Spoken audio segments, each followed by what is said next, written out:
I'm eventually going to do a deeper breakdown of Russell Westbrook's psychology.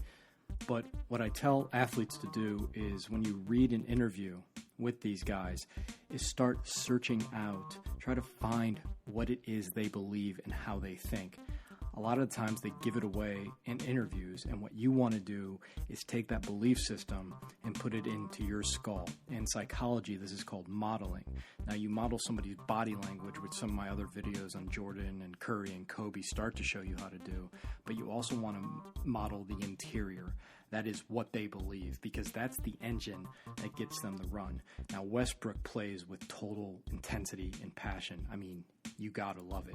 If you're an athlete, if you're a competitor, that's who you have to be. And the things that I've heard about Russell Westbrook is that off the court, he's an exceptionally nice person. He's giving, he's kind, but on the court, something changes. It's sort of Dr. Jekyll and Mr. Hyde. I also heard this about a lot of celebrities. For instance, Beyonce, when she gets on stage, I think the name's a little corny, but she calls herself Sasha Fierce or something like that. And she has this persona. Kobe was the Black Mamba. And they have these personalities on the court that are super intense. Like me, I'm the nicest guy on the planet. If you play me in a game of checkers and I lose, I'm liable to flip the board over. I'm not saying that's good, but if you're a competitor, and you want to be great at something, or at least very good at something, you got to have that chip on your shoulder, and who you are on the court is not who you are off the court. So Westbrook the other day, they asked him about James Harden and his friendship, and he said, on the basketball court, my only friend is Spalding. It's basketball. The basketball is my only friend. And he was talking to the media Tuesday, and he said to the media, listen, I think, this is a direct quote from him, I think y'all misunderstood what I was saying. You all don't understand the importance of what I'm saying. You all think it's a joke or some shit.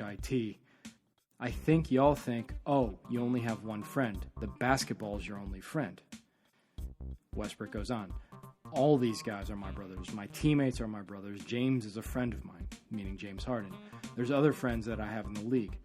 But at the same time, when I get on the floor, this is the most important thing for me and how I do what I need to do. So it's actually not a joke. It's some real shit, just to make that known. Yeah, that's what it's all about. When you're on the court, take it seriously. That's who you are. If you're listening to this, you're obviously a serious basketball player. When you get on the court, take it seriously. Some players are goofing around after a loss, like immediately after a loss. They're shaking hands, patting each other, on the back, smiling, making plans afterwards. A competitor, he'll shake your hand, but he's steaming. He wants to start the game over in that moment because he knows you shouldn't have beat him. He wants to run the game back right away. He'll just simmer and burn until that next competition. And you can start to have that Russell Westbrook mentality. Some people are born with it. Some people have to learn it. And you learn it by adopting their beliefs, adopting their body language, and that will start to change your emotions and change your intensity. So you got to love Russell Westbrook and the way he thinks about the game. I think you should think that way too. A demon on the court, an angel off the court. This is BasketballBrain.com. If you're interested in sports psychology and mental training, go to BasketballBrain.com. Day one is on the homepage right now for free. You can see what it's like. Take 12 minutes, close your eyes, and go through it. You'll start to get an idea of how the actual program works.